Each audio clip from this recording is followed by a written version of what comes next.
right, good morning everybody. Thank you for your patience. We're just getting our IT working this morning. Starting here a little bit after 9, so not too bad, but we're still going to get you out of here by 11, I promise. So welcome everybody. This is number 2 of the same workshop we're doing. It's our development workshop. It's something that we used to do here in the city 4 or 5 years ago on a regular basis, and it's an opportunity to meet with the development community and also members of the public and talk specifically about, building process, building codes, planning process, things that are new, things that we think are working well, things that we are working on to try to make things work better. And it also gives us an opportunity to hear from the development community and the public of what we can do better. I mean, this is something we're trying to do to get back into now that we can all gather a little bit more in person to have some more face-to-face opportunities. So this is meant to be a very open and free-flowing day. So as we're going through, if you have a question, feel free to raise your hand. We'll ask for questions along the way too. I want to welcome everybody on Zoom. We have, I think there's about 10 people on there right now. I just checked. So we have people watching us and joining us on Zoom. You'll hear voices over the loudspeakers today as they speak. If you didn't get a chance to grab an agenda when you came in, please do. There's some up here on the table. There's room on the back for you to take notes if you want. Just really quickly, I'm going to go through and just do introductions for the city. To my left here is Sullivan Carey Lang. He's our permit technician. Over here we have Duane Dauphine. Is that right? Yeah. Are you sure? Dauphine. Yeah, you got to make sure you correct me. Duane Dauphine. He's our new building inspector. So new, he just started on Monday. We got Carmen-by-the-Sea here with the fire department. Jermel Laurie is our building official. Evan Court, our associate planner in the back there. Marnie Waffle, our principal planner. And the other back corner is Saray Nathan, our assistant planner. And I see Bo Grundy too, as well as our code compliance officer. So he's in our audience as well. So welcome to everybody. Like I said, we're going to do our best to wrap up today by 11. It's meant to be interactive, so please feel free to ask as many questions as you like. I do have one quick announcement. On Tuesday, Councilmember Jeff Barron popped in to give an announcement, and he asked if I would do the same today, just to let everyone know that there is a first draft of the climate action and adaptation reports that will be coming out very soon in about 3 weeks. There's going to be a similar meeting to this one with the development community that he and Councilmember Tice and other members of that committee are putting together, because there are portions of those plans that will affect the development community, things like materials and things like that. So keep an eye out for that. I just wanted to give that quick announcement. So the first thing that I'd like to go through, and I'm going to talk a little bit here at the beginning about planning division, and then I'm going to hand it over to the folks that know a lot more than I do. But the first thing I want to talk about is our zoning code and design guidelines updates. You may have already heard about this, but recently the City Council approved a contract with Winter & Company, who helped us 20 years ago with the Design Traditions project. This is the project that created the design guidelines that we have right now that we operate off of. They're great. There's a lot of really great information in there, but they're 20 years old and it's time to update them. Things change, we all know that. Materials, methods of construction, climate changes. So we're looking at all these things to see how we can best update the zoning code and design guidelines. So the update is not only going to be the design guidelines that we all know and love, but it's also going to be sections of the zoning code that implement those design guidelines. So think things like, the setbacks, the height, the things in the zoning code that are law that make a building look the way it does. So those updates are going to go together. There's going to be a lot of community involvement. It's about a 1-year process. This coming April 5th at the City Council, they will be appointing a steering committee of 5 members. So each City Council member will be appointing 1 member of the community to act on a steering committee that will work very closely with me and my staff and the contractor over the 12-month period, meeting about once a month, and then also participating in all of the community meetings that we're going to have. If you recall, if anyone was involved or aware of the effort 20 years ago, it's really involved. There were several really great community meetings down at the Women's Center, tables everywhere, everyone sitting around tables with big sets of plans and parcels, like putting little fake buildings on there and actually doing some real hands-on planning. So we're excited to do that again. It's going to be a really, really interactive process, and I think it's going to end up with a really great project that will give us design guidelines that will hopefully last another 10 to 20 years and come into the modern world. So we're very excited about that. We also have some other really exciting process improvements that are happening in the planning department. First and foremost, we have a new way for people to find their files. So you may or may not know this, but every parcel in town has a file back in our office. You can maybe see some of the file cabinets back there through the door, but every single one, about 3,800 of them, has a file back there, a physical file that has been created essentially since the city started over 100 years ago. So there's some really old documents in there. And if someone wants to come in and pull their file, they can do that. They can look at permit history, plans, anything that's only a paper record. So these are things that only exist right now in paper.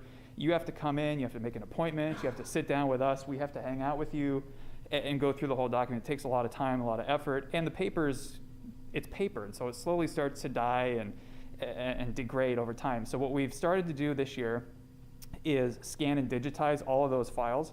We're up to about 300 parcels right now that we've scanned and digitized, and what we've done is we've linked them through our city's GIS map, this is on our website right now, and it's live. So you can go and you click on your parcel. This is meant to be easy to find because you know where your parcel is. You click on it, and then you see in the box that comes up, it says click for more info. So you click on that, and you get taken to a repository, which is basically an online file cabinet. And we separated out the large plans.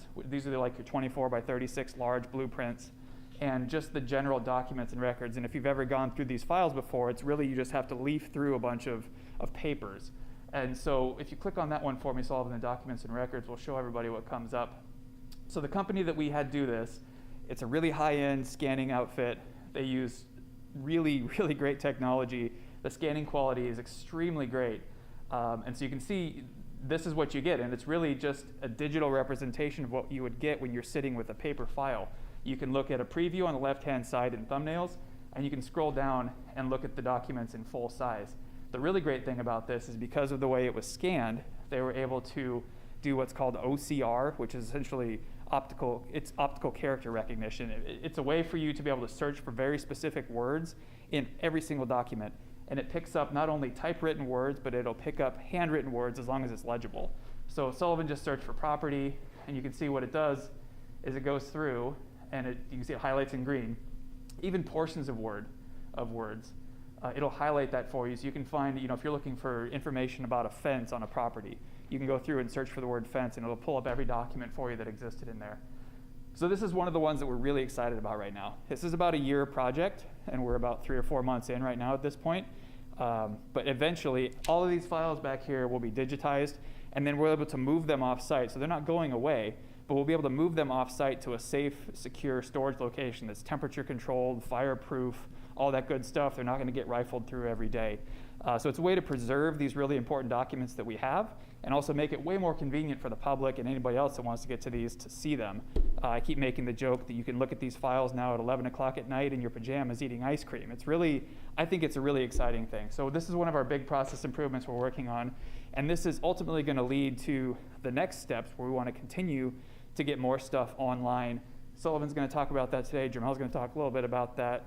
Evan's going to talk about that. We're really trying to bring everyone along with us because although COVID has a lot of bad things that came out of it, no doubt, some of the silver linings with it, as at places like Carmel-by-the-Sea and other small jurisdictions, have been brought into the 21st century using technology to be able to interact with the public and serve them better.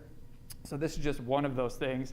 Ultimately, we're going to try to get all of our permit information up online so it's easy for you to get to.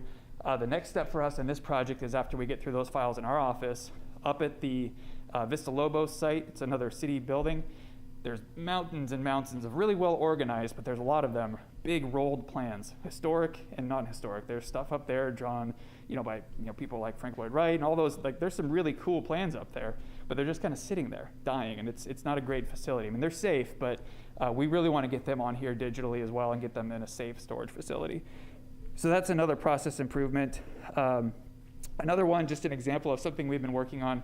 For those of you that do construction, you're aware of tree protection. You've probably seen the beautiful treatment around the trees with the orange netting. It really makes them pop.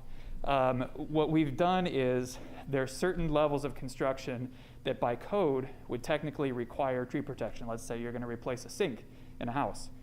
Technically, you're doing work in the house, you have to protect the trees out front, but that doesn't really make a lot of sense. And the code does give the city forester the authority to say, okay, you don't have to do it for this project. But the problem has been the city forester is exceptionally busy, and to get that sign off from the city forester is difficult sometimes and can take a week or two just because of the workload. So what we did is we met with Public Works. They have been a great partner with us, and said, okay, let's make a list of the small projects that we can designate authority to community planning and building to sign off on this, I don't need tree protection. And so we did that, and so now we're able to, at our level, very quickly, say for a certain list of things, like the sink and things that really don't have any chance of impacting the trees, just sign off right on the spot. So you don't have to wait a week or two for the forester to sign off on not needing tree protection. So we're constantly looking at things like that we can do to improve our process. So you're gonna hear me say this and my team say it a lot today. If you have ideas like that as you're working with our team through a development project, please let us know. This is something we're all very serious about. None of us believe that we do everything perfect and right exactly how it is right now. We want to hear from you. We want to make our process better, and we're very open to that. So please communicate with us and let us know if you have any ideas, because we're always looking to do more improvements to our process and make it better for everyone. So with that, speaking about process, I'm going to hand it over to Evan now, who's going to walk you through some of our new planning SOPs at a pretty high level. All of this stuff that we're going to talk about today is going to be online. And after this workshop, we're going to send out a Google link to everybody that has these new documents on there on their own, just so they're easily accessible for you. But they're all on our new website, which Sullivan's going to go through a little bit later. So Evan, why don't you come up and share some of our new SOPs with everybody?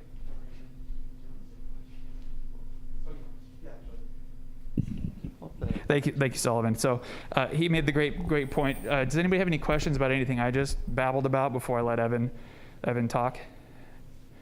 I don't see any hands in here. Sebastian, you see anybody on the Zoom that has a question about anything?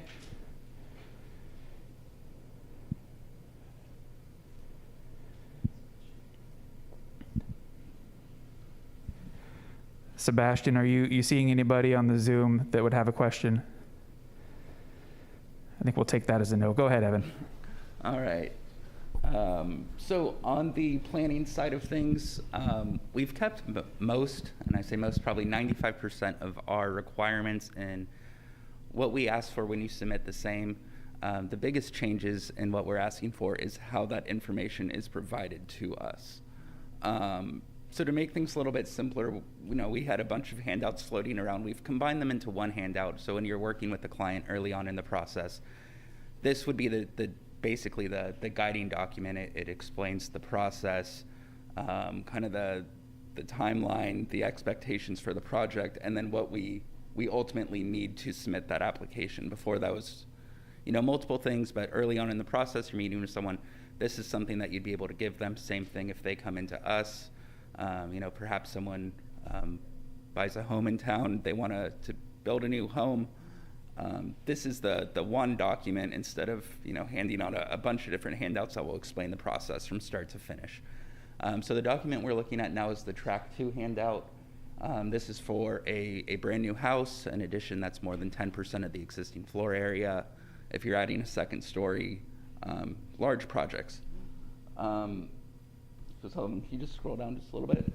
And Evan, for those that don't know, so in the planning world, we have a couple of different tracks for our submissions. We have a track 1 and track 2. So Evan's going through the track 2 right now, which is the most onerous or the most complicated of our processes. And we'll go on to another track. And you'll see as we go through today that planning submissions are broken into different tracks, just like the building submissions are broken into separate tracks. We're really trying to drive that home so that you can understand there's different levels of processing permits, and that's what we're here for, is to help you walk through that process. So thanks, Evan. Keep going.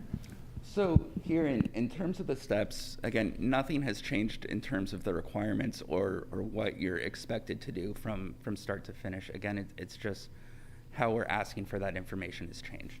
So the first big change is if a tree is proposed for removal or limbs are proposed to be cut, the Forest and Beach Commission hearing is going to come before we deem the application complete. And the reason for that is in the past, we've had projects that go to the Planning Commission, they go through a concept hearing, and at that concept hearing, it's brought up, there's a significant tree that needs to be removed or a limb needs to be cut. Project goes to Forest and Beach Commission, and then the Forest and Beach Commission says no, and that affects the project. So if the Forest and Beach Commission is going to say no to the removal of a tree, we want to know that beforehand because that's going to ultimately affect the design of the building. Country Sullivan, can you go back up to just the list?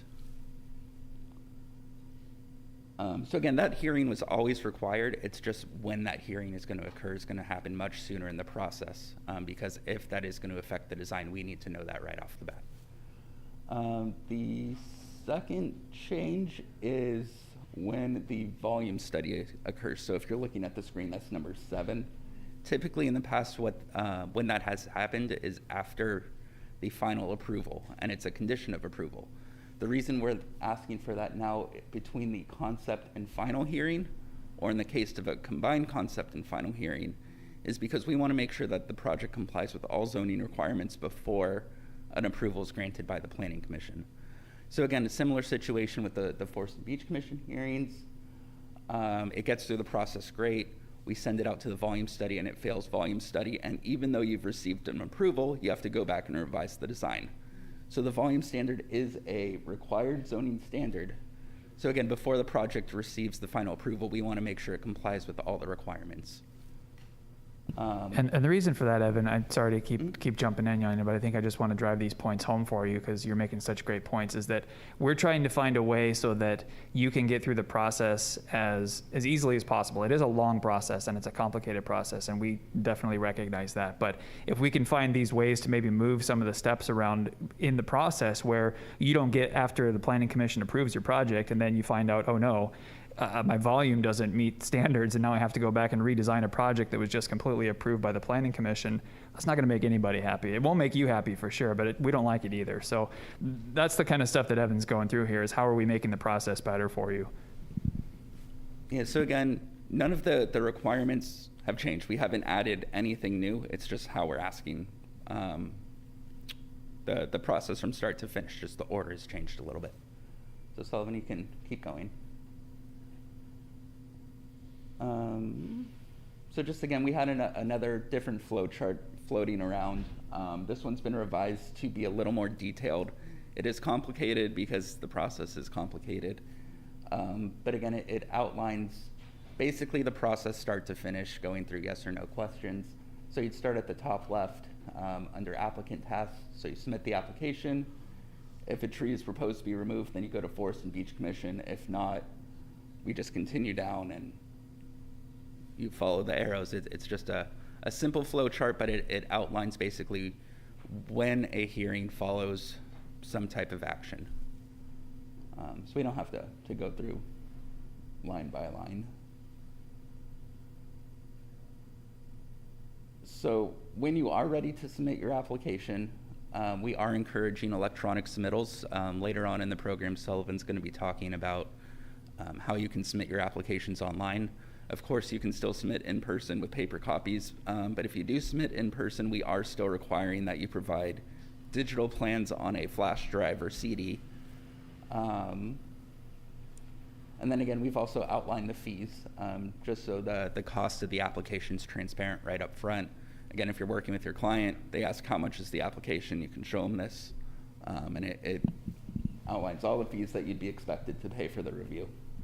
And one of the things I want to highlight for everybody, to give Evan some credit here, so Evan worked on this outline really hard, and obviously there's a team involved in it too, but Evan took the lead on this one. If you notice, there's a lot of blue typing on there. Those are all hyperlinks that are in this document, and this is available online. So as he's going through and talking about these different things like the fees and whatnot, all you have to do is click on the links in this document. This is meant to be your one-stop planning track 2 document, so you can find all these things on our website as well. So just wanted to highlight that, everyone, because Evan, you did a great job on that. So moving on to the submittal requirements, everything on this list and what we're asking for is effectively the same as the old submittal checklist. There's a few exceptions, a few minor things that I'll note, but the information is all the same. It's how we're asking for that information be delivered is what's changing. So the first item is you, of course, have to submit the general planning application. That hasn't changed. We are requesting that you now submit the volumetric worksheet, which has always been a submittal requirement. It just hasn't really been enforced, but we are asking you to submit this volume worksheet. And Sullivan, if you can just click the link and go to page 2. We do want you to submit this with your application and get you start thinking about volume early in the process, just because, as I mentioned earlier, volume has been an issue recently, so we do want to make sure that volume is being considered early in the process. This form is fillable, so Sullivan, if you just want to type it in, all you have to do is basically answer the questions, and it will fill out the volume. So for example, if your building is completely one story, or I guess a 1,200 square foot first story with a 500 square foot second story, the whole thing's under a roof pitched at 3 and 12. You just answer the questions and it spits out your volume. Of course, if you have any questions about how to complete this while you're doing it, you can always contact the planning department, but it is a pretty simple form if you just follow the sample on the bottom. Can you go back to the checklist, please? Well, he's going back to the checklist. Evan's going to yell at me when this is all done because I keep jumping in here. But I just want to tie this back to something I talked about earlier. The volumetrics, that's something that's in our zoning code right now, and it can drive the design of a project. So these are the type of things we're going to be looking at in that design guidelines and zoning code update effort. These things that maybe change how a building looks and feels. I mean, with the volumetrics, there's certain roof pitches that are optimal for getting your maximum volume. I mean, the volume's important for sure, because we don't want these big hulking buildings, but we're looking for input from, the community and the industries on things like volumetrics. So thanks, Evan. Mm-hmm. And then the last item, before we get to the plans that we're asking you to submit, is just an acknowledgement that you've read through and understand the process and submittal requirements. So there is an acknowledgement on page 8, which is the last page, just saying that you've read the above document, you understand what's expected of the project, and you agree to submit the application consistent with how we're asking you to. Okay, so in terms of the information in the plans, again, this is basically all from the existing checklist. We really haven't added much of anything. The biggest change is we're asking for the information in a specific order. So before, this isn't always the case, but oftentimes we'll have an existing site plan followed by an existing floor plan followed by an existing elevation, and then we get into the proposed floor plan and then the proposed site plan, the proposed elevations. And it's really difficult for us because when we're doing our review, we're comparing existing to proposed. So we want to see that information right next to each other instead of flipping from page 1 to page 8, then page 2 to page 6. So we're requesting that the information is just provided in a very specific order to hopefully cut down on the time it takes us to review the application, and then allow for a much more thorough review with less guesswork flipping back and forth between pages. So Sullivan, if you scroll down to, that's good, right there. So for example, sheet 3, we're asking for the existing and proposed site plans on the same page. So that way we can compare what the existing looks like, what the proposed looks like. If for some reason this can't all be provided on the same page, that's absolutely fine. We just ask that you provide it on concurrent pages. So the existing site plan and then immediately following the proposed site plan. Instead of having, maybe 6 or 7 pages between the two. You just keep scrolling down slowly. Actually right here, so under D, one of the new items that we're asking for is we've always asked for a grading plan, but now for all projects, we're asking for a preliminary stormwater management and draining plan. So we just want that to be considered early on in the project as well. This oftentimes isn't shown on the planning submittal, and then we get to the building permit, and then there might be some issues with where the stormwater management systems could be located. So again, we just want to make sure that this is being thought of early in the process, and if there is an issue, we can address it before it becomes more complicated dealing with in the engineering phase. But then again, we have existing and proposed floor plans, asking for them on the same sheet. You can just scroll down, Sullivan. Existing and proposed elevations, streetscape, roof plans, lighting plans, landscape plans. So again, it's all the same information. We're just asking it be laid out in a specific order.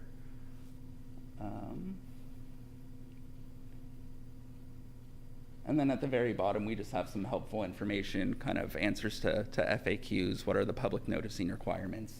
Who's responsible for that?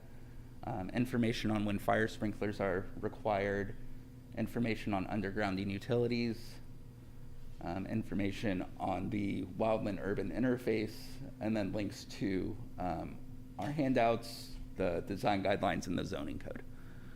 So that's our updated Track 2 process checklist and submittal requirements. So Sullivan, if you want to open up the Track 1 major. And before I get into the major, are there any questions regarding the Track 2 process? Yep, Thomas. Thomas, let me get you a microphone, Thomas, so people in the Zoom can hear you. As long as we're not on camera. Okay. Given that during the preliminary site assessment, the city forester goes out and makes an assessment about existing trees, and oftentimes the question is asked, what is your intention for the property? Does the city forester have the authority to approve removal of a tree based on that site assessment, or does it actually still have to go to Beach and Forest to remove one tree? So during the preliminary site assessment, the forester rates each tree as either not significant, moderately significant, or significant. The significant trees, if you do remove those or cut limbs, that does require Forest and Beach Commission approval. If it is not significant or moderately significant, the forester has the authority to approve those at her level. Any other questions out in the audience, in the room? How about Sebastian? Anybody on the Zoom have a question about the Track 2 submittal that Evan just went through?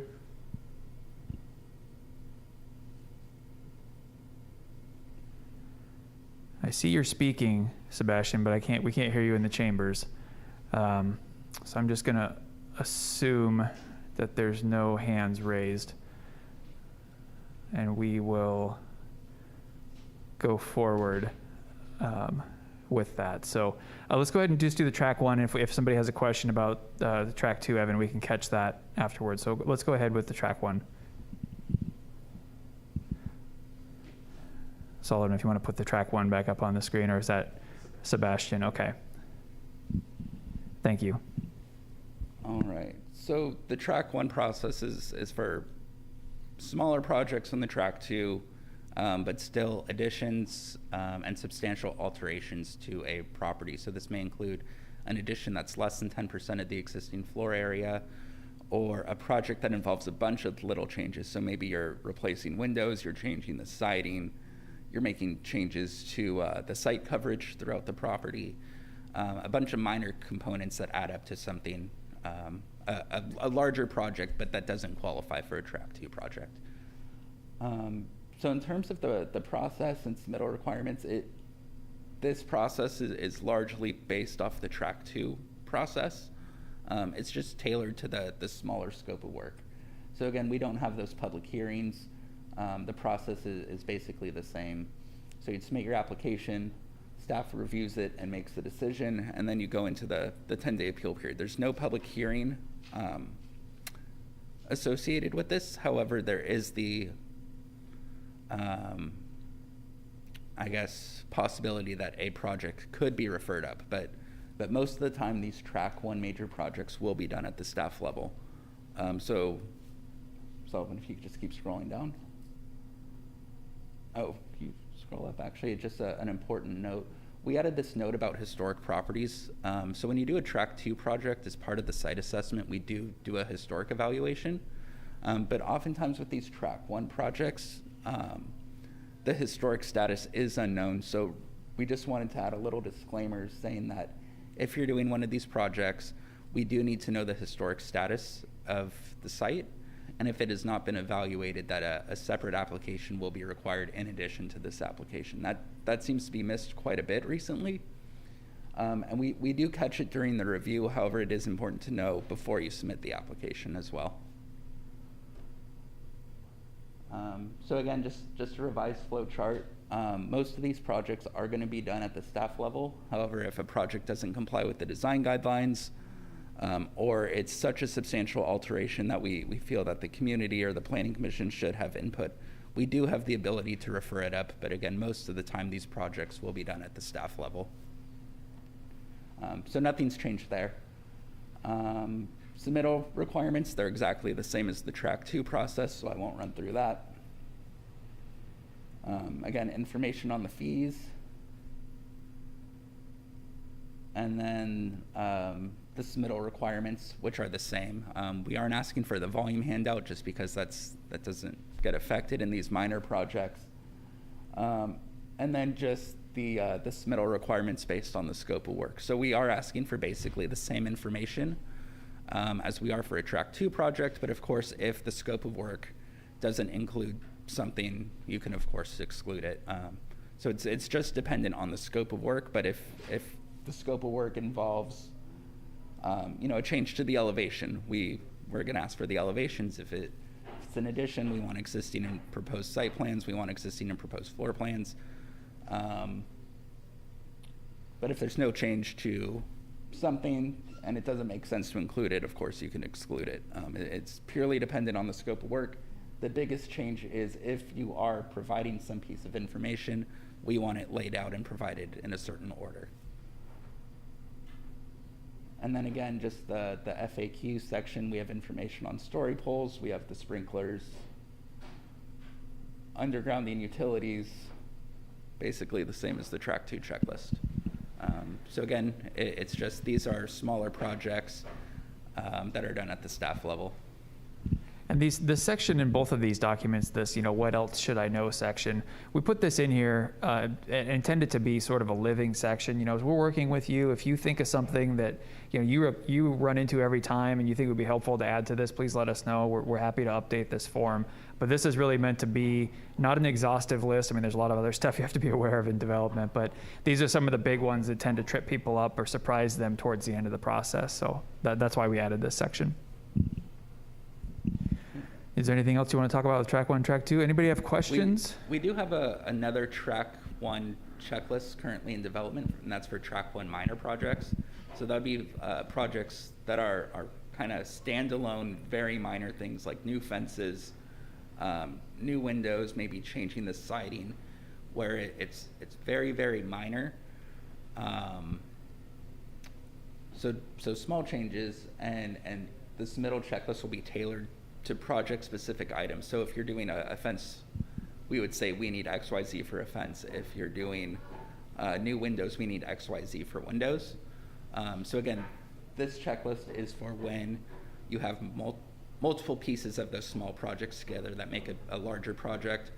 And then this other checklist that's being developed is I'm only doing fencing, I'm only doing windows, I'm only doing site coverage changes to help break it down even further, so you aren't providing more information than what's actually needed. And that'll be done soon, and that'll be up on our yeah. website with the rest of these. Did I see a question, Thomas? Clarification. Could you scroll back up to the flow chart for track 1? I just have a clarification. There we go. Okay, right in the center. Well, review application for completeness, complete or incomplete. Now, what follows after that, according to this chart, is historic property. If they've gone through the whole process to put together an application, existing proposed, a lot of stuff, the question hasn't been asked, but it's historic. Doesn't it benefit the applicant to have the historic question right at the beginning of the site assessment, or when they first start the project? Because they can design the whole project in 5 minutes. So I absolutely understand what you're asking, and perhaps we can clarify that on the flow chart. What that is asking is the property a historic property? And at that point, we would already know. So the code says right now, no application for property development shall be deemed complete until it has been determined if a property is eligible or ineligible for the Carmel inventory. So we would know that answer at review application for completeness.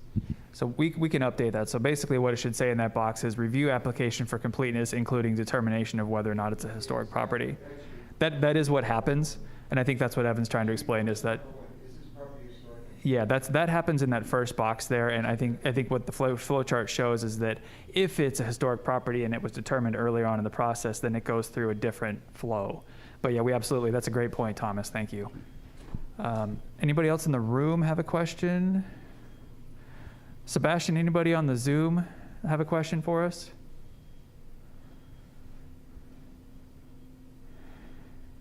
Fortunately, we're still not hearing Sebastian. So, looks like Rob Carver has his hand up. Rob, hopefully we can hear you if you unmute yourself and speak, but I'm guessing since we can't hear Sebastian, we're not going to be able to hear you either, unfortunately.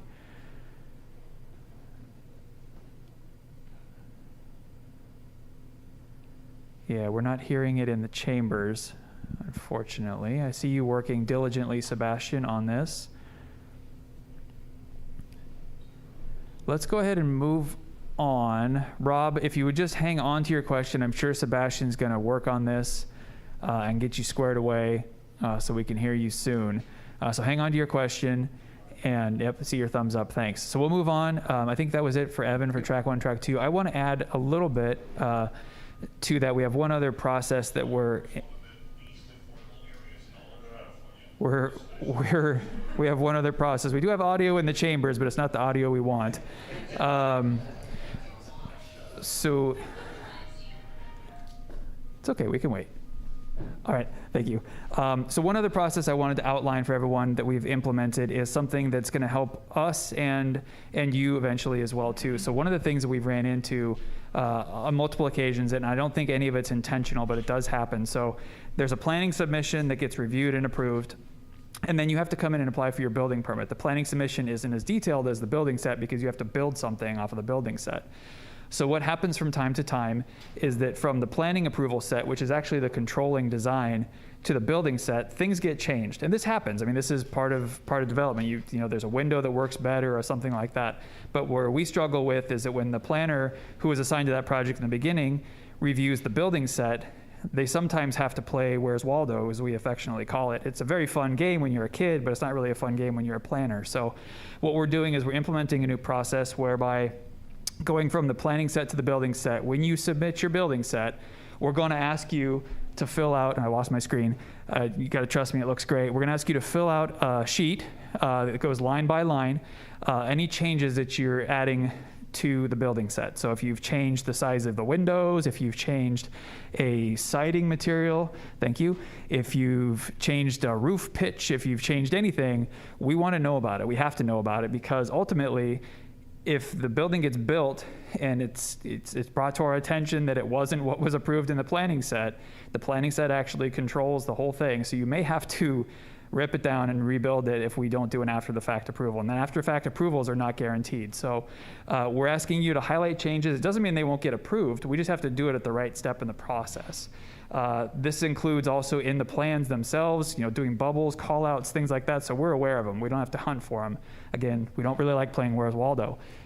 So this is the check sheet that we'll be asking for, and there's also a condition of approval that's going to be added, and there's an acknowledgement here that we're going to ask people to sign when they submit their building set, just saying, yeah, we recognize that you want to know about any changes from the planning set to the building set.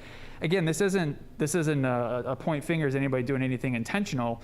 This just provides us all a pause in the process to say, okay, is there anything that has been changed from the planning approval to the building submission? And that's what this step is all about. So we've added this in. All this, again, is on our website, but we'll make sure to remind you about it as you're working with us. So I'm going to step to the side again, and I think now I'm going to invite up Jermel, who's going to talk about some of the Environmental Compliance Division things. This is typically you'd be working with Agnes Mardelais on this. She was with us on Tuesday, wasn't able to join us today, but Jermel has some notes from her that he wants to share, and then I'll talk a little bit about copper. There's something else she talked about. Good morning, everybody. So because Carmel is adjacent to the Monterey Bay Marine Sanctuary, the state has a special designation of an area of special biological significance for the entire jurisdiction, which basically just has stricter site drainage requirements than there would otherwise be in any other area. So several years ago, the city came up with the Standard Operating Guidance Document 1707, which was basically developed to simplify drainage design requirements, reduce drainage conflicts between neighbors, and reduce impacts on the environment. Projects that add a significant amount of square footage, including projects with ADUs, need to consider drainage design as a part of the project planning. The city requires a minimum 6-foot distance setback from neighboring properties and 3 feet from the right-of-way. If you scroll down to the last page of that guidance document, it has a map of the hydraulic soil groups in the city, which is also shown on the city's GIS map. Critical in determining the requirements for your specific site.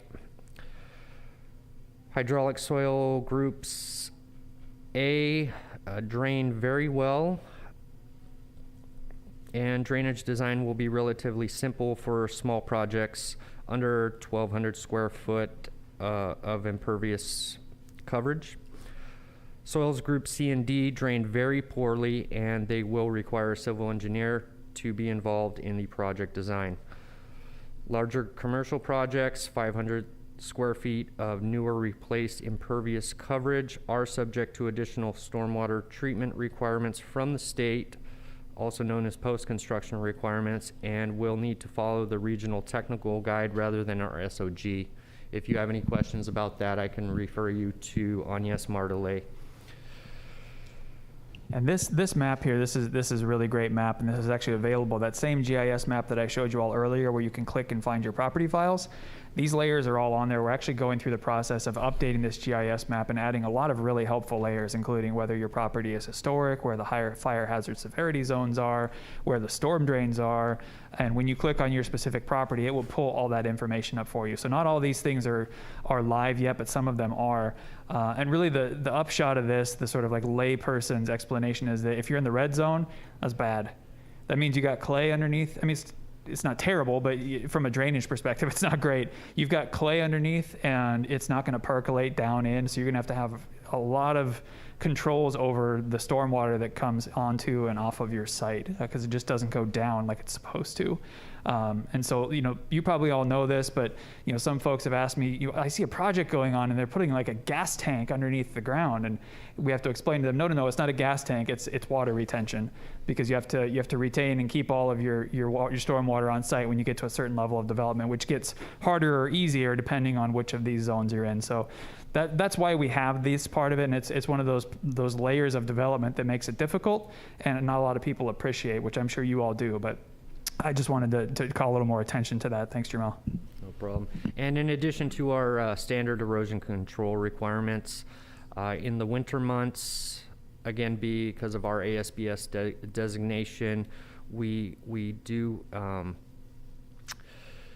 have stricter stormwater pollution prevention controls that essentially are a little bit stricter than other areas. One note, if you do end up having a project on a site with very poor drainage, or you have excavations where water will build up, you can line those excavations with plastic sheeting. That way, if any clean water is built up on site, it is able to be pumped to the street if it is clean. And that's all I have for the environmental compliance Great, portion. thanks. And the one thing that Agnes did talk about on Tuesday, and I'll highlight just really briefly, I'm no expert on it, but there's been a 3-year study that's been going on. Jamel talked about this ASB as this area of special biological significance. There's a 3-year study that's been going on about pollutants into that area and where they're coming from and what they are. What that report is turning up, and this is going to be all done soon, and there may be some regulations that come out of it, but one of the biggest pollutants, believe it or not, is copper. And where it's believed from these reports to be coming from is mostly architectural copper. There are, of course, other places where copper comes from, brake pad dust and things like that. But I'm no scientist. I don't know the science behind it, but based on what Agnes has told us, the report does conclude that most of that is coming from architectural copper, things like downspouts, gutters, roof elements, and things like that, where it's exposed to rainwater and sun, it oxidizes and it leaches as it runs off of the site. So right now, there's no official code or rules about you can't use copper. I mean, obviously, copper is beautiful. It's a wonderful material. It's very appropriate for the village. It looks great, but we do need to consider where we're at in proximity to the ocean. So we have been, at the staff level, been guiding people away from copper because we've known this for a little while. The Planning Commission has started to guide people away from this, and in some cases, condition projects at the discretionary level to not include copper. But if I had a crystal ball, I would probably guess that within the next year or so, there will be some regulations about where and how we use copper in development. So I just want to make everyone aware of that. There's no hard codes, but we are trying to steer people away from that now, despite how beautiful it is. Is there any questions on what I talked about? I see one here in the room. Let me give you the microphone. Thank you. I'm really impressed with what guys have done with the GIS mapping. My question is are those maps and floor plans and site plans and soil plans downloadable so as a PDF or TIFF format so we can plop them into AutoCAD? They are downloadable, but please remember that, and we have this disclaimer on there, that architectural plans drawn by someone are their property. You can't reproduce them without their permission. So we do have a form that you can fill out to ask for reproduction. But all the rest of the documents, it's just like if you came here. So we're trying to make the new GIS and all these files function just like you're here in person. So the way that it works right now in the real world is you come in here, you lay out all these papers on the table, and you say, okay, I would like copies of this, this, this, and this. Well, we get you copies, either by asking the architect if they'll sign off on the plans and they say yes or no. But if it's the regular sort of like 8x11 documents, we just make you copies. So we treat this the same way. You can download and print copies of all the PDFs and all the other weird documents that are in here. There's some really interesting stuff in here when you really start digging around. And the great thing about this, I forgot to mention this at the beginning, because of the technology used for this, we were able to keyword search for things like social security number, EIN, some of those personally protected information that, believe it or not, is actually in these paper files back here. And we were able to redact it electronically. So that stuff has gone away, so you can't get people's social security numbers off this stuff anymore either. So we've actually made the system even better from that respect. But to answer your question in a shorter way, yes, you can get copies of things. Yep. Okay, Sebastian, let's try again. You got anybody out there in the Zoom that has a question? Sounding like no. Maybe you can flip over. I think what I might try to do, Sebastian, if you can flip over to the Zoom screen for me, I will log in here from my phone and see if someone can ask a question and we can listen to it. And then we can go from there. So, Sebastian, if you can flip over to the Zoom screen for me, that would be great. Okay, that doesn't seem to be working. Well, I'm just going to try. Hey-oh, there we go. Okay, Rob Carver has his hand up. We can't hear you, Rob, but what I'm going to do is I'm going to log in from my phone.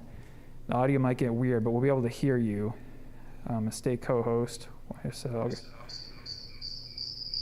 Let's give it a try. Yeah, go ahead, Rob. Can you hear me? Yep. Okay, so two questions. First one, if the machine doesn't apply to your project, do you want us to omit the sheet? Should we say sheet 5? Should we have sheet 3, 4, and 6? Or do you want us to just move the numbers up?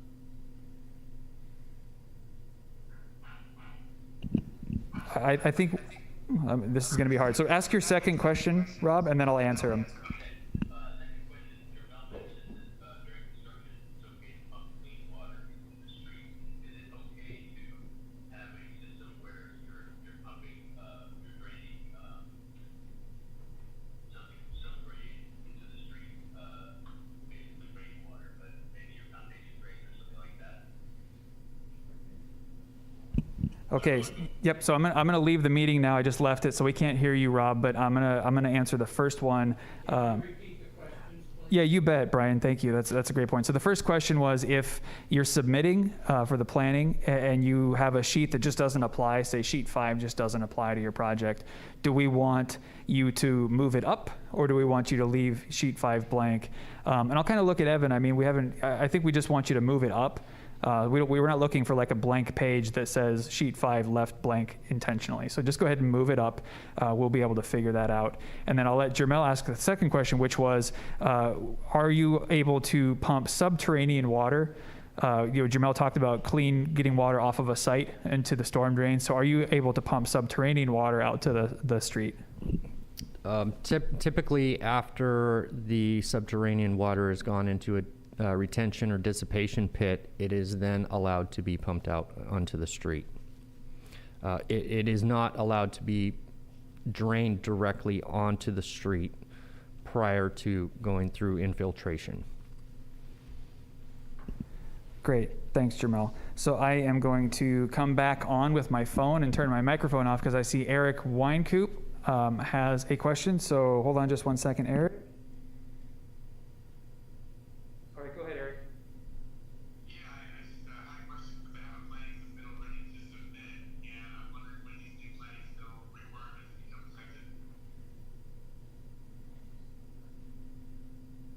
So that's a good question. So the question was, when do these new planning submittal requirements become effective because someone has an application they want to submit right now? I believe Evan mentioned that most of these requirements actually already exist right now, but they're just sort of been consolidated into one place. So we would ask that you use the requirements that we were talking about today. Evan, are these forms up on our website already? They're up there right now. They have been for a little while. So Eric, go ahead and just use the sheets that are on the website. And if you have a hard time finding them, let us know and we'll help you get to them. Hopefully that answers your question. If it didn't, I guess lower your hand and raise it again because we can't quite tell from here because we can't get our audio. But hopefully that answers your question. And if not, then you can reach out to us a little bit later. Okay, I don't see any other hands up on the Zoom, so we will move this circus forward and go to Sullivan to talk about some of our building permit process updates and highlight electronic submission and other things that we're doing to try to make the process easier and smoother. Yeah, thank you. Eric's question kind of ties in great into what we've been doing. Some of you may have been using our new electronic permit system that we've put in place since slightly before COVID and been refining over the past couple of years. Now we've got this system to a place where we can accept building, planning, forestry, and encroachment permits digitally without having to even step into the office. You can complete your submission, you can upload your documents, and you can pay your fees either online or over the phone with our staff. We have published a number of guidance documents, on how to deal with that. Our SOG number 2203 deals with electronic permit application submissions, and we'll take you through step by step on how to A, access the site to submit your electronic permit, B, how the requirements to submit for that, and also C, as a way to review the permits that have been submitted and check on their status. So this guidance document will walk you through that entire process, again, for planning, building, forestry, and encroachment permits. In addition to our general submission requirements for electronic permits, we are looking to more clearly define the differences between the permit types and the submittal tracks. Similar with planning, having track 1 and track 2, major and minors, we have 3 submittal tracks for the building department, which are over-the-counter permits, permits by appointment, and then your typical full permit review. We have newly published guidance documents for these. Permits by appointment, the intent is to have a either physical or digital meeting with the building staff, planning staff, whomever may be involved with your project, to review it with the intent of issuing your permit without going through the typical plan review process. There are a number of job types that these are available to, as listed in the SOG, but you're not going to be looking to get your whole house new 1,800 square foot construction plans improved in a meeting like this. They are more for single trade items, minor TIs, re-roofs, drainage projects, things such as that. They are discretionary in what can be done, so some complex projects may be unable to qualify for this permit by appointment process, while others may qualify. We also are more clearly defining our over-the-counter permits, which have now kind of seen a new face in the light of COVID and electronic permit submittals. We are still dedicated to getting these projects out within 24 hours of submission, or 1 business day. But no longer will you be coming up to the counter and kind of submitting a set of plans for review, as we're taking everything digitally. And I'll note on that too, the planning process says they can accept physical plans for review. They generally take less plan sheets and only 1 set of plans. The building process, we are no longer taking any sort of physical plans for a building permit application. You no longer have to print out 4 or 5 copies of the same set of plans to have them submitted to the city, to go through a back check, and get them all returned to you revised and spend hundreds of dollars doing this. All of our submittal requirements are going to be digital, so you can drop off a physical application here at the front desk, but it has to be accompanied with a USB or CD if you're looking to do so, or alternatively, go through our electronic permits process and upload your digital plan documents in that manner. Let's see. We have. I will say, sorry, Sullivan, to interrupt. I will say that the planning department, they would prefer electronic, certainly prefer, and we may end up going similar eventually in the planning side of the house to no paper. But you're right, it is fewer sheets, but it's better for everybody. I mean, it's cheaper, better, faster to just submit electronically. And one other piece to add on to this that Sullivan's doing such a good job explaining. So I mentioned this earlier, and this is why I keep kind of putting myself in, is to try to bring it up to the high level of why we're doing what we're doing. So if you think about what we told you about the building submissions, or the planning submissions, there's track 1 minor, track 1 major, and track 2. And then in the building side of the house, we've got over-the-counter, permit by appointment, and then full submission, which is like your full house. So what we're trying to do is demystify the process a little bit so that you can think about early on, you really just have to get into one of those tracks. That at least narrows the field of all the stuff you have to learn about and know to do your project. So once you know which track you're in, then you can go to the right documents that point you through that process. It doesn't feel like you have to wade through all these different documents and figure out. So that's what we're here for. When you come in for that initial submission, we'll help put you into that right path for both planning and building. So you know if it's track 1 or 2, or if it's over-the-counter, permit by appointment, or full review. So just kind of keep that in mind as we go through that. That's the point of today, is to try to demystify the process and show you that there's very clear paths depending on what your project is. In conjunction with demystifying, we have gone through and updated our website for the Community Planning and Building Department. We have gone through and done our best to make it clear, concise, and have you take as few clicks as possible to get to the information that you're looking for. Here on our landing page, you can go straight to any of these divisions that make up our Community Planning and Building Department, or there's a number of specific requests that you can make to save you time here. In conjunction with the fact that we are putting all of our process documents available online. Everything that we've talked about here in the meeting, everything that we've had before, are all available online. So if you're looking just to go through and browse information from any of our departments, you can find this applications and informational handouts for planning or building, which contain all of our standard guidance documents, all of our planning procedures. If you have questions about generators, windows, drainage systems, again, they're all available for you here, and we would always recommend take a look here. But if you have any other questions, our staff is always available to answer them or be at your service.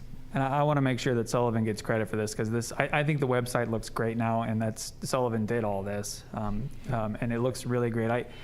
I made him find icons because I really thought icons would be helpful, but he did a great job doing this. I asked him to find icons. I should say it better. I asked him to find icons. So the concept behind this, like what we're kind of going through, is that the way that the website used to work, if you had to use it, it was just a bunch of words and there was little hyperlinks here and there, and it was really difficult to get to where you wanted to be. So the concept that Sullivan and I worked on was 2 clicks to get you to the information. So you should come in knowing if you want to deal with building, code, or planning. So you click on one of those 2. And then you should know kind of what you're looking for. You're looking for applications. Do you want to see the general plan? And so that'll be another icon. So the first 2 layers of our website now are icons that have really clear information of what you're looking for. And then when you get to that 3rd layer, for the most part, that's when you're going to start to get more words, more drop-down menus that have documents and things like that. So that was the concept behind the website redo. So it's a couple of clicks to really funnel you to what you care about, so you don't have to wade through a bunch of stuff that you don't. The last thing that I have is, again, for the sake of clarity, we have come up with 2 additional documents, which is our customer guide to the building permit process, which is similar to the Track 2 submittal requirements. This is a very high-level guide of if you're coming into the building permit process, or if you're working with a client or a homeowner who doesn't know anything about the building permit process, what does it entail? This document here says, here's what it entails, here's the timelines that you can expect, here's how it goes through each of the steps. So this is really your starter guide to this submission process for those who may not know much. The last item that we've recently published is just something for convenience of those who are submitting.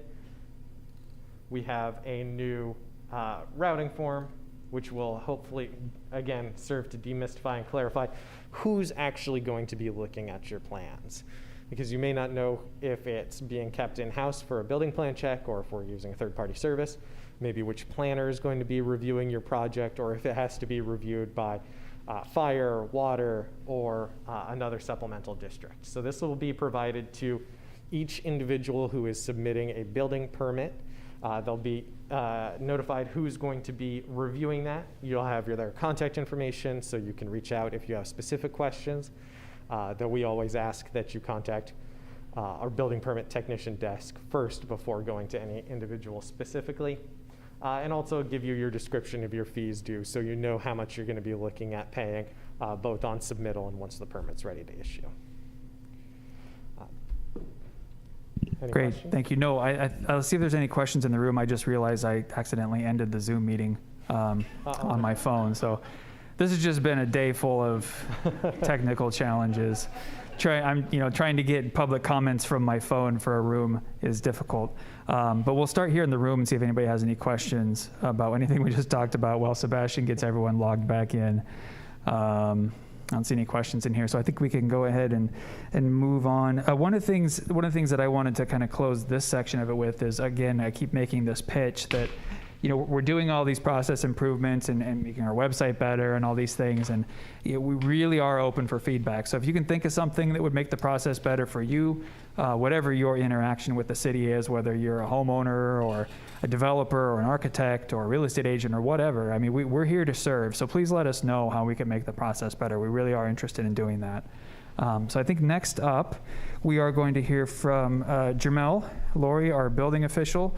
For those of you who don't know, Jermel for many years was our building inspector here at the city of Carmel-by-the-Sea, and just in the last year has been promoted to a building official, which is well earned, well deserved, and a great internal success story. So with that, I'll turn it over to Jermel. Thank you, Brandon.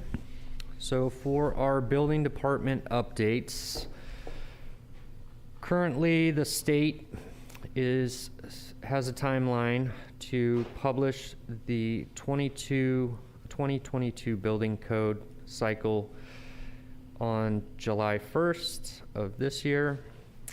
Should that timeline stay on schedule, the state and the city of Carmel will be adopting that building code cycle, and the 2022 building code will go into effect on January 1, 2023. From what I've seen, the major focus from the Building Standards Commission has been on the energy code changes, and we will keep you up to date on those.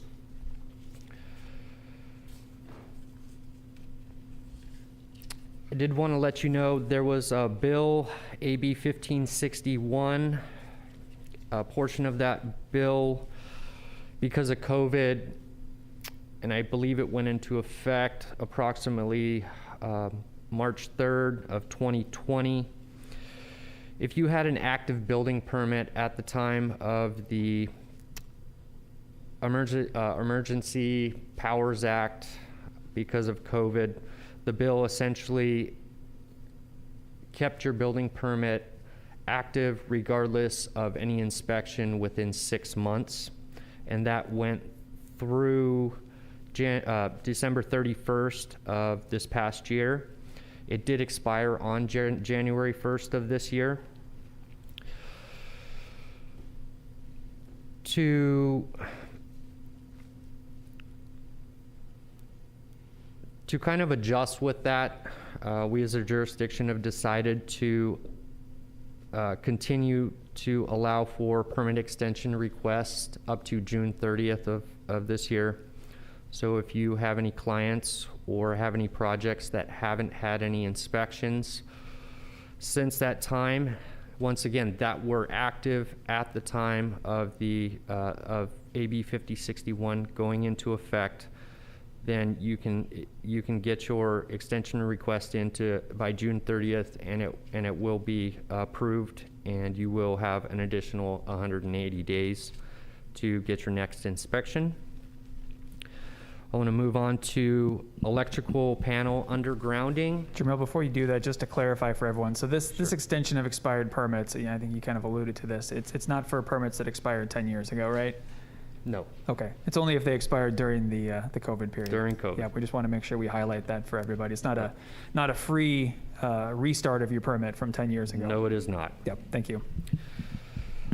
So moving on to the electrical undergrounding of panels, as many contractors and I'm sure designers are aware that PG&E timelines for undergrounding of the main electrical panels often fall well behind construction schedules.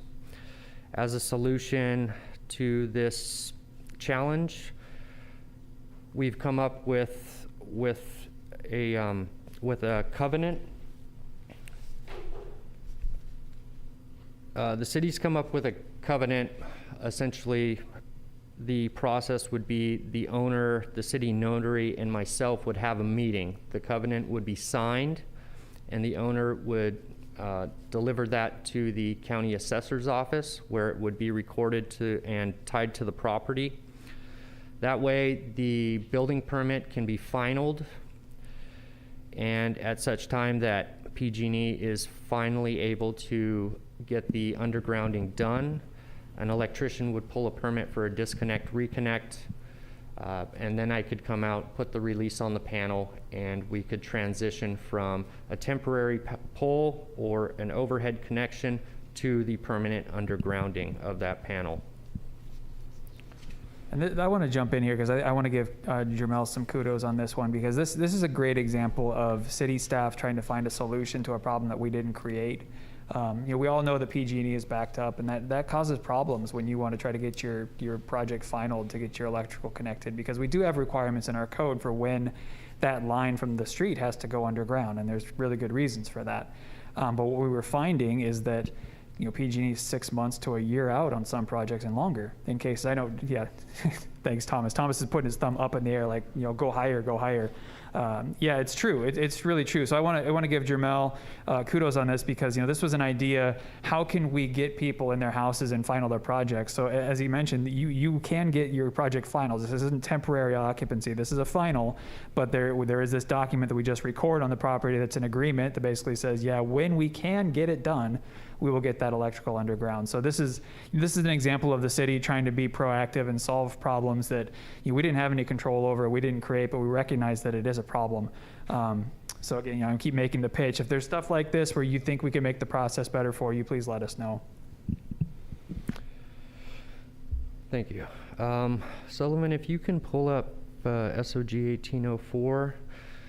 This guidance document is for our very high fire hazard severity zone projects. And at the bottom of this guidance document, we do have a map of the city's high fire severity zone.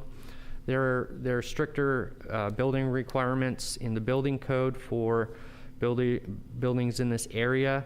I just wanted to bring this to your attention again because the Climate Change Committee very likely will increase the area of this zone. So I just wanted to let you know that you may want to make yourself more familiar with this guidance document. It has stricter requirements for fire safety, things like fire glazed windows and undersiding, under eave protection for, in addition to venting requirements, special types of venting for attic vents in this zone. So if you're not familiar with it, just make yourself familiar with it, and because this may affect your project in the near future. And this is another layer that we have. It's not there right now, so as I mentioned, we're upgrading our GIS map online.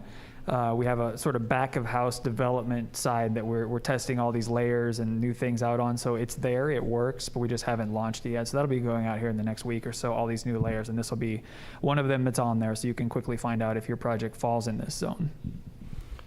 All right, at this point, I would like to announce, well, it's already been announced, but I would like to introduce our new building inspector, Duane Dauphine. And I'm going to let him say a few words. Good morning. Thank you for having me.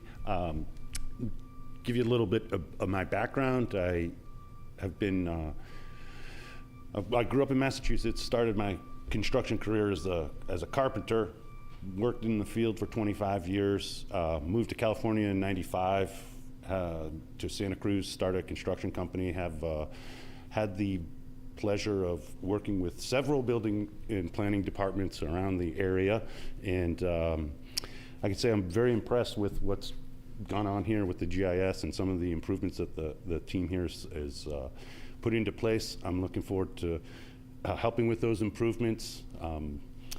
Approachable person, like to think that I'm fair, but we do have building codes that need to be followed, so I will assist the builders and developers with any code questions and compliance issues as you go through, but definitely looking forward to hitting the ground running here, and thanks for having me. Thanks, Duane. We're excited to have Duane. I mean, you're probably noticing a theme today about customer service and being a part of the community. And we were really impressed with Duane during his interviews, and that's why he's here, because I think he's really going to help expand that service that we have here in the community. And I made this joke on Tuesday. I'm going to make it again. Jermel doesn't show a lot of emotion, but when Duane was hired and Jermel found out he didn't have to be the building inspector and the building official anymore, he might have done a little bit of dancing and singing. So we're really excited to have Duane here, because it's going to mean what, Jermel, about plan checks? What's it going to do to that? That means that a vast majority of our in-house plan checks will remain in-house. Very few projects will be sent off to the consultant firms, so that will result in more direct communication and faster turnaround times. And with that, I just wanted to go over a few more notes. Well,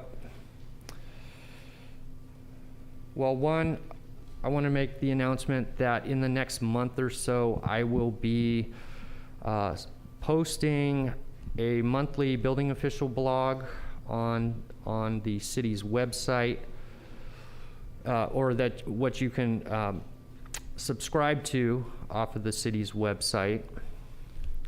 And in that blog, I'll be going over things like code updates. If there are any, I'll introduce any new standards of guidance documents that we may produce. Maybe go over common corrections that we find during inspections that are constantly overlooked. and maybe even highlight newly listed products. I did also want to mention one change in our plan check process will be for commercial projects. Any commercial TIs will, regardless of whether there are any sprinkler modifications, will be sent to fire for not necessarily for sprinkler review, but it'll be more focused on making sure that any of the required inspections required by NFPA for sprinklers, fire risers, or kitchen exhaust hoods, that documentation is up to date, and that the fire life safety aspect of especially the downtown area is being enforced. And I think at this point I can That's great, thank you. Yeah, I want to give Jamel one more kudos. I don't want to make his head too big, but the weekly blog or the monthly blog thing, that was his idea, and I think it's really great. It's similar to what we do at the city right now, our Friday letter that we send out from the city administrator that keeps everybody updated on what's going on in the city. Jamel thought it was a good idea, and I completely agree to have something from the building official, because the building world is certainly more dynamic than the planning world. I mean, there's always new code updates, interacting with fire and COD and all these things, public works. So it's going to be Jamel's vehicle to keep in touch with you, the public, and the development community on what's going on. What Sullivan has up here on the screen is something that we implemented earlier this year, a way for us to continue to reach out and connect with the public. You can go to our homepage and click on Sign Me Up, and you'll be taken to this really simple and nifty site where you can give us your email address and your name, and you can sign up for all different areas of interest. This covers the full spectrum. It has all of the city council and planning commission agendas. You can sign up for those, of course, but you can sign up for information on the zoning code update or cell phone towers. Some specific projects are on there, for example, the 7th and Dolores project, the Pastor project. So you can sign up for these, and when we have information, we blast it out via Constant Contact. So Jermel's building official blog will be up here to sign up for when it's there. Yeah, so this is just another thing we're doing to try to communicate more often and better with you all. So thanks, Jamel. No problem. Does anybody have any questions for me at this time? Looking in the room for any questions from the building official. I don't see any hands going up. Let's take a look at the Zoom. I see Rob Carver has his hand up. I'm going to try to do this now and not kick everybody out of the room. I'm going to turn my microphone off. Hold on just one second, Rob. All right, go ahead, Rob. Okay, first question for Cheryl. At the county, we were trying to institute a standard note sheet, and I wonder if that's something the city might consider. So if you have a certain number of standard city requirements, that you put them on a sheet, and everybody has access to that sheet. They include it in their set. The notes are then thereby on the plans, if you don't have to check them.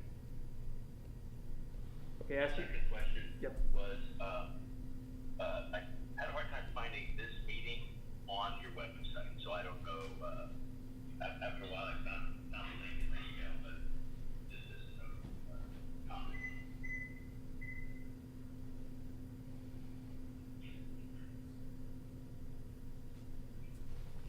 So Robin, in response to your, Okay, there we go, got it. So let me recap the questions really quick. So the first question was, do we have a list of the standard notes that we want to see on plan sets? So I think Jamel will speak to that. And then the second question was, Rob was saying he had a difficult time finding this meeting on our website. So this meeting was posted in the same place that all of our city council planning commission meetings are. It's in our agenda page right here where Sullivan has gone to. So you go to our homepage, go to government, go to meetings, and they're all listed here. So you can see right there, the community meeting development workshop, all the agendas were right there, and the Zoom link is right there as well. And we did send out some blasts in the Friday letter as well. So we tried our best. Rob, let me know if there's a place you were looking. Maybe reach out to me afterwards. Let me know if there's a place you were looking, you were expecting to find it, and you didn't see it there. And I'll let Jamel answer the question about the notes. yes, Rob, I can produce a document of standard notes for you, and that may be my my first project for my first blog. So thank you. Okay, I think with that, we're going to ask Carmen to come up and talk fire with us. Hey, good morning, everyone. I'm Carmen. I'm the Deputy Fire Marshal for the City of Monterey, which sometimes it's confusing to people. We do provide fire protection services to the City of Carmel-by-the-Sea by contract. So even though your project may be in the City of Carmel, you'll be dealing with the Monterey Fire Department for any of your fire protection needs. And I would love to say that all of my documents are online. That is so not the case at this point, unfortunately. By way of background, I was on the engine for a number of years. I retired, and then I came back as a part-time inspector, which I did for about a year and a half, and then the deputy fire marshal left, so I became the deputy fire marshal about 3 or 4 months ago. So I have firefighting background. While I was briefly retired, I went back to grad school, and I'm almost finished with my fire protection engineering master's at Cal Poly. So I do have some background knowledge about all this stuff, just not a large bucket full of experience at this point as a deputy fire marshal. So I'm the only one in the office along with my permit tech. Just recently we hired a part-time inspector, so we are getting a little bit better, but our website is, our web page on the City of Monterey's website is not yet a thing of beauty. But you'll be dealing with fire if you are doing a project that requires fire sprinklers, a fire alarm system, a hood and duct system in a restaurant, for example, that has an extinguishing system in it, an underground fire line, and that's pretty much it, unless you have a need for a tent permit or something like that, unusual, but that would be kind of outside the bounds of building permits. You might also deal with us, even aside from having a building permit, if you need to update any of those systems I mentioned, you would also do it by deferred submittal from us at Monterey Fire. So that we are trying to get Sullivan and I working together as best we can. I have responsibility for 4 different cities, and they all have different submission processes. So it can get a little confusing. Do not hesitate to contact us if your things are lost or you don't know what the process is. Please do not hesitate to contact us. We are trying our best to have all submissions go through the Carmel Building Department, through Sullivan, and then they will be funneled to me as necessary. A lot of our sprinkler and fire alarm contractors have been working with us for a number of years, and so they do work directly with us because that has been the process. So we'll continue doing that. If you use any contractors that are out of the area that don't know our process, definitely have them submit everything for deferred submittal through Sullivan, and we'll be sure to get it on the right track in that manner. The thing that I run into, the 2 things that I run into the most where I need to work with people and problems occur are underground fire lines for commercial projects that require a fire protection system, a commercial fire protection system. A dedicated underground fire line needs to be installed, and that is a project to work on with me as well as Cal-Am. So that needs to be all worked together. The underground contractor putting in that fire line has to fill out application packet with Cal-Am. I need to sign some of that, and I also need to see plans. So that's sometimes confusing to people. Civil drawings on the overall building plan set, it does not suffice for an underground fire line. The second thing is when the rule kicks in that you'll need sprinklers in your project. It's very clearly stated in the Carmel-by-the-Sea Municipal Code that if you change or alter 50% or more of the linear wall footage, then sprinklers are required. That's for residential or commercial. So there's a calculation process that needs to be included on the plan set to determine that. And then please, if there's questions, contact me and schedule a demo verification so I can look at what you have originally, we can measure that out, and then move forward from there. The biggest problems are when I come up and all the walls are gone, and then someone's trying to explain to me what was there, and we're trying to measure off plans. So I'd be more than happy to do demo verifications so it can make it easier for all of us. Anybody? Thanks, Carmen. And I want to say that, I've worked with with several folks in Carmen's position, and Carmen is great to work with. She's very solution oriented and a very kind and personable person to work with. So if you haven't had the pleasure of meeting Carmen yet or working with her on any of your projects, I hope you get to soon, because it just really has been a great partnership working with Carmen, because we keep talking about being solution oriented and trying to find the yes in a project. It may not be the exact project that you start with, but we all strive to get you to yes in your project, and finding where it fits in the code and the regulations. And Carmen's a good example of finding those solutions and sort of dovetail into that, one of those solutions that we found. So we all have seen the adornments on some of our buildings. Sullivan, if you want to put them up there. So these beautiful attachments. Those are beautiful. Yeah, see, fire people think these are beautiful. Every normal person does not. So what we've been running into over time is that these are required. They're very, very important. But in the past, we haven't been able to get a sign off for closing these in or covering them up so they're not so ugly on the outside of a building. But working with Carmen and her predecessor, Seychelle, and of course, Chief Panholzer, we worked out a solution that we think is really great. And it's going to be case by case. We have to see what we can do. But if you look at this is right outside of Luca. And for me right now, this is sort of the gold standard, because all you see from the streetscape right now is just the hose connection, which is a pretty normal thing to see in a city. And what we realized is that, okay, you've got these fire risers and connections on the outside of a building. They're already exposed to the public without some sort of cover around them. So if we can just build a cover that doesn't have a lock on it, just a door that you can just open. I mean, it's not more dangerous or less dangerous than it was before for public. So as long as the fire department can get to it safely and they know where it is, and there's some small signage so they can understand where it's at, we can do this. And this is really going to help a lot with the aesthetics of the commercial district and the residential district to some extent. But for the most part, this is going to be a benefit to the commercial district. So this is something we're going to be looking at a lot in the planning phase of it. Where are these elements of your project, the fire risers, the downspouts for drainage and things like that? How do we conceal them or build them into the project better so that we don't end up with something that looks like this, which Carmen thinks is beautiful, but only because it saves lives. Yeah. So that's what I wanted to share is, we're excited about the partnership working with Carmen, and she's been just excellent to work with. And this is a shining example of solution finding for a common goal. So does anybody in the audience have a question for Carmen about fire? Looks like Thomas. Hold on, Thomas. Hold on. Hold on. I know you're excited. What's the best way to reach you? Through the city, by email, by phone call? Any of the above. I noticed on some of the documents, especially that building permit list you put on there, it listed my personal email and also our fire prevention phone number, 646-3908. That'll get you to not always a live body, often a live body, but a way to leave a message as well.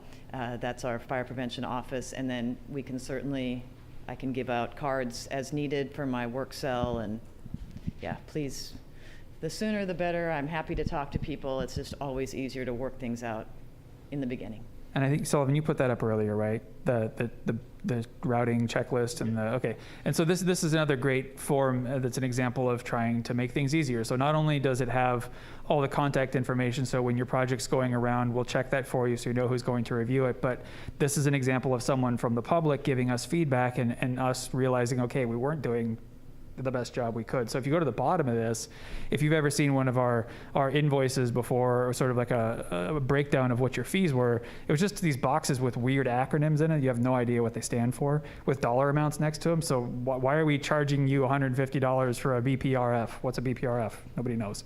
So someone said, well, why don't you just put English words in the box? Oh, that's a good example. So we did that, and we've created this form now where not only is it a routing sheet on the top, but it gives you that same information we used to give you sort of cryptically because we wanted to tell people how much we're charging them for the permits, but we didn't realize that it was confusing. So this is an example of us wanting to listen to you and hoping you'll give us some feedback. So thanks for putting this back up, Sullivan. All right, I don't see anybody's hand on the Zoom. I'm looking at it from my phone now. Does anybody in the Zoom world have a question? Please raise your hand if you do for Carmen or anything about fire. I'm not seeing any hands go up. So I think with that, we can move on unless there's something else you want to talk about, Carmen. Okay. Well, I do see that our friend Daryl Lauer is on here from Carmel Area Wastewater District. But Daryl, just because we're having this difficulty with Zoom, we can't hear you in the chambers. I'm just going to run through what you talked about yesterday, and hopefully I'll do okay. And I'll probably ask Jermel if he can back me up in case I missed something. But generally, what Daryl talked about yesterday was that an overview of COD, so Carmel Area Wastewater District, they service the city from basically taking all the waste, all the thing that goes down your drain and your toilet, all that stuff. COD is where that goes. That is not a system that the city runs, manages, operates, maintains, or anything. It's completely independent from the city. We work in partnership with COD. Any sort of permitting once it leaves the building, so once you get outside of your building and you start connecting, that's a permit through Carmel Area Wastewater District. And this is one of the only times in the permit process where you don't work directly with us. So those permit applications and all that work is directly through Carmel Area Wastewater District. For everything else, we try to be a one-stop shop, and this isn't a knock on COD. This is just how it is because they're a totally separate agency, and they need to have their own controls. So you do need to work through them. We'll help guide you through that process. If you come to us, we'll make sure you know who to talk to and how to get there. But this is one of the few parts of the permit process where you don't work with the city. COD does have regulations. We talked a little bit yesterday about accessory dwelling units with respect to COD. So in the county, for example, where they don't have a wastewater system, they use septic, the whole wastewater thing is a limiting factor for ADUs. It can be difficult to put in an ADU in the county if you don't have enough space to build out your septic field and have enough capacity. In COD's case, they have more than enough capacity in their facility. It's really just paying the connection fee. So when you build an ADU, they just need you to come in and apply for the connection fee. And there was a great question yesterday about junior accessory dwelling units versus accessory dwelling units. So an accessory dwelling unit is effectively a separate structure, not in the main residence. So it's attached or detached, but it has its own toilet, its own kitchen, all that stuff. It's like a small little house. So those absolutely have to pay a connection fee. A junior accessory dwelling unit is within the footprint of the main residence. Think about converting a bedroom, sticking an exterior door on a bedroom and calling it a junior accessory dwelling unit. Sometimes those have their own toilets and kitchens, sometimes they don't. So if the junior accessory dwelling unit has any sort of new connection, a kitchen or a toilet or anything like that, then you would pay that connection fee for a junior accessory dwelling unit. But again, COD is not saying no to these. It's just a matter of paying the connection fee so that they know that the additional waste is going to be coming into their system. Those were the big things we went through yesterday. Again, we do try to stay as a one-stop shop, but COD is responsible for all the inspections and all that. But if you get confused in the process, we're here to help, and we can absolutely get you pointed in the right direction. So any questions about COD or wastewater or anything like that, or anything I just talked about in the room? Looks like no. How about on the Zoom? Anybody have a question? Daryl, if I missed something or said something stupid, go ahead and raise your hand, and I can unmute you for a second. I just didn't want you to have to talk through my phone for that whole thing. But if your hand stays down, I'll assume I didn't mess anything up. Okay, that's a good sign. I think we're doing okay. All right, well, we can move on from that then. That takes us to the end of the program, but what I want to do is give anybody in the room or the Zoom a chance to ask a general question, make a comment, suggestion, anything in the room. I'll look around here first, then I'll go to the Zoom. Anybody have any questions or comments from the day? No? See a lot of heads going east and west. Okay, well, great. I hope it was beneficial for everyone. It looks like I do have one on the Zoom. I see Rob Carver has his hand up. Rob, give me a second, and I will get you here on my phone. Hold on just one second, please. All right, Rob, go ahead. I'm wondering if the county environmental health office has any connection with the city. I believe they do in terms of restaurants. Is there any other connection with the city?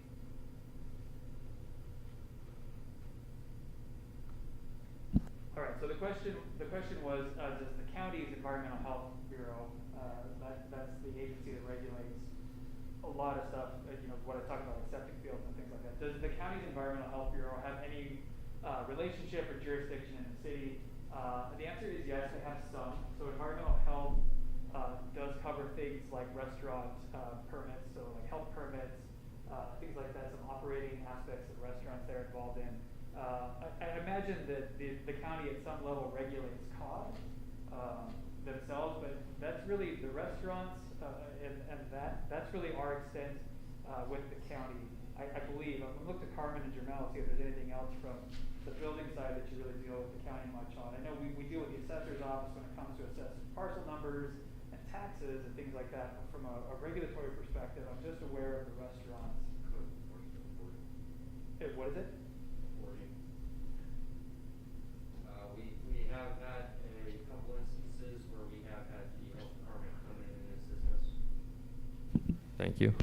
We have had a few instances where we did have the health department come in and assist us in code compliance in relation to hoarding type situations and welfare checks. That's good. Thank you. I forgot about that. Yeah, so they will come in for public health and safety when it's above our ability to help with that. And I think the microphone was off when I was talking before. So to answer Rob's question, yeah, other than what Jermel just spoke about, it's really just the restaurants. The county may regulate cod themselves, but as far as our jurisdiction, it's really just the restaurants and then wellness checks and things like that. That was a good question, Rob. Any other questions on the Zoom? I'll get back in here and see if I see anybody.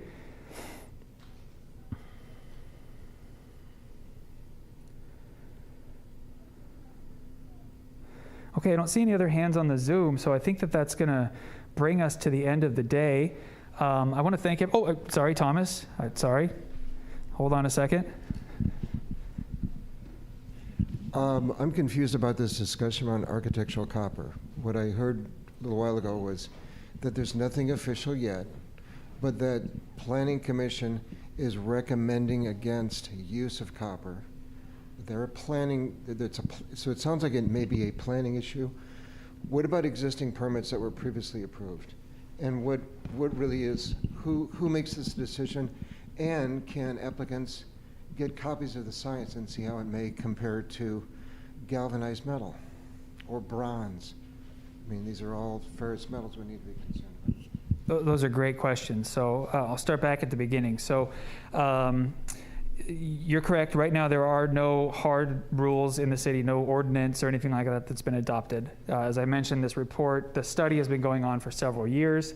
As you know, Thomas, and probably many people in this room know, when you get to the decision part of a project, either at the director level or the planning commission, it's a discretionary decision. So that means that they have discretion over some things, and materials being one of those. The design guidelines do allow for discretion in materials. And so the Planning Commission has, in certain cases, listened to the report. So Agnes has made a couple of presentations at the City Council to talk about the science. The report will be wrapped up pretty soon, and as soon as it's all done, we'll absolutely make that available for the industry. And I do think it looks at, don't quote me on this for sure, but I do think that it looks at other ferrous metals and what else might be contributing to the pollutants. But copper has risen to the top level of what's causing the problem. At least that's what the report is saying. Did I miss something? I feel like there was one other part of your question. What if you already have a building? So if you have something that's already been approved, that's the way land use works. We're not going to go back on that. You can make the change if you just decide to, but unless it would take a pretty serious legislative action by the city council to go back and say retroactively to pull those things back. That's not how we like to operate. If we've told you as a city, we've told you can do something, we're going to try to honor that as best we can. So right now there's nothing in the works to go backwards and make people take that out. You can do it yourself. You come in over the counter, really easy change, but we have nothing planned to go backwards and make people not use copper. I saw Marnie had her hand up.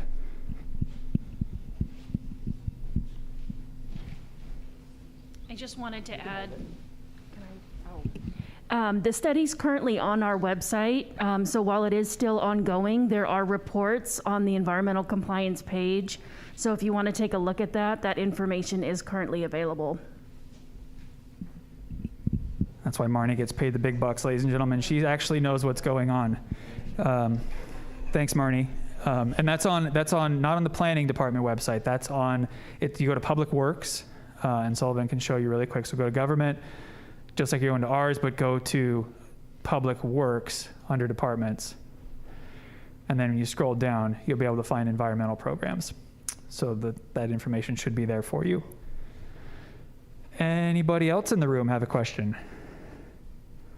I don't see anybody on the Zoom. So I think we're going to get you out of here about 15 minutes early. Thank you all for coming. I want to thank the city staff and the teams that all helped put this together, outside agencies for giving their time. It was a big commitment to do this Tuesday and Thursday. I think it was successful, and we'll definitely plan on doing this again, either at 6 months or a year. We'll see what the need is based on what's going on with updates and building code and all that. But this is definitely something we're going to do on a regular basis. If you have any feedback about the meeting today or things you'd like to see done differently next time, please let us know. As you've probably heard a couple times during this, we're open to feedback and we really want to respond to it. So thanks everybody, and enjoy the rest of your day. Take care.